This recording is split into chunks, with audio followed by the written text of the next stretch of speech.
Okey, Assalamualaikum dan salam sejahtera. Kali ini saya akan share tutorial berkaitan platform WhatsApp untuk fungsi single send.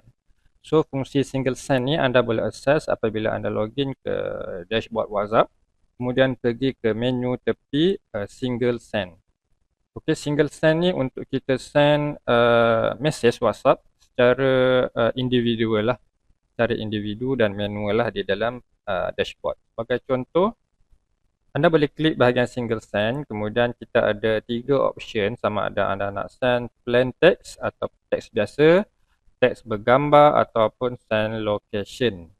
Okey, so apa yang kita perlu isikan di sini sebagai contoh untuk teks biasa, anda boleh select device apa yang dah connected ke dalam platform WhatsApp. So anda boleh pilih daripada select device kat sini yang aktif. Kemudian isikan message tu ini adalah penerima nombor telefon berserta kod negara. Sebagai contoh saya masukkan kat sini nombor penerima. Kalau nombor Malaysia di depan dia ada 60 something lah. So ini adalah nombor UK 44, country code dia 44. So di bahagian message anda boleh isikan salam sejahtera, apa saja message yang anda send secara manual lah, single message kan. Okay, salam, apa khabar? Okey, so kita ada beberapa option kat sini. Contoh untuk bold, sebagai contoh saya nak boldkan perkataan salam ni. So dia automatik akan letakkan button asterisk ni lah, simbol. Kemudian apa khabar ni saya nak italickan. And then saya nak letak emoji dekat depan ni. So kita boleh tekan button emoji ni. So nanti emoji panel akan keluar lah. Saya masukkan emoji kat sini. Okey. Okey, selesai. Kemudian kalau kita nak letak lagi ayat dekat bawah ni.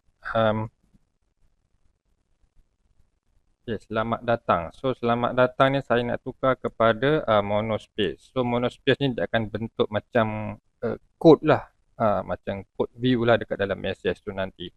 So ini saya dah compose message. Kemudian kalau kita nak jadikan ayat ini ataupun konten ni sebagai template, kita boleh isikanlah kat sini nama template untuk jadikan dia template. Contoh template tag 1 kan.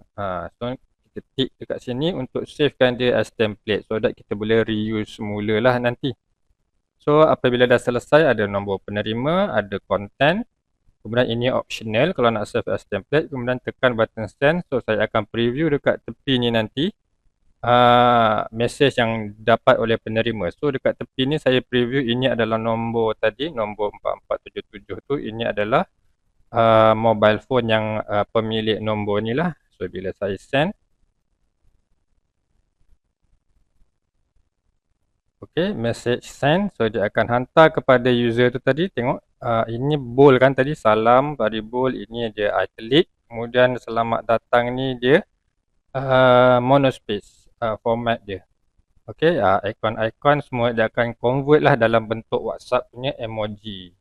Alright, so itu adalah untuk fungsi single send. Alright, so kita bertemu dalam tutorial seterusnya, iaitu flow chatbot. Flow chatbot ni dia agak menarik dan sangat menarik. Dia ada macam-macam fungsi kat flow chatbot ni. Saya akan tunjuk sekali dengan dia punya demo lah bagaimana flow chatbot tu berfungsi.